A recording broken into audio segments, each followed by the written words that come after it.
Hello everyone, स्वागत है आपके अपने यूट्यूब चैनल वाइसर पर। तो आज हम देखो बात करने के लिए जा रहे हैं 1848 ईस्वी की जो फ्रांसीसी क्रांति थी उसका क्या कारण था। तो अगर 1848 ईस्वी फ्रांसीसी क्रांति की कारणों की बात करें तो पहला कारण जो आता है वो निकल के आता है लुई फिलिप फ्रांस का उस समय शासक था और उसने क्या किया, गीजो को प्रधानमंत्री बना दिया। अब भाई गीजो ठहरा एक प्रतिक्रियावादी विचारधारा का, कोई भी सुधारात्मक कार्य उसके पास था ही नहीं।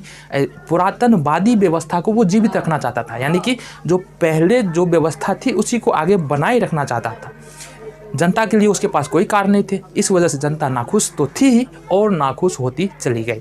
दूसरे कारण की बात करेंगे, दूसरा कारण जो था वो था लुई फिलिप के पास जो है ना, वो क्या लुई फिलिप करना क्या चाहता था। लुई फिलिप करना चाहता था अमीर वर्गों के साथ मिलकर के काम करना चाहता था, अमीर वर्गों के लिए काम करना चाहता था। अब यहाँ पर जो दूसरे वर्ग है, गरीब और सामान्य वर्ग जो है, वो कहीं ना कहीं लुई फिलिप के कामों से क्या हुआ, असंतुष्ट था और ज़्यादा असंतुष्ट होता चला गया।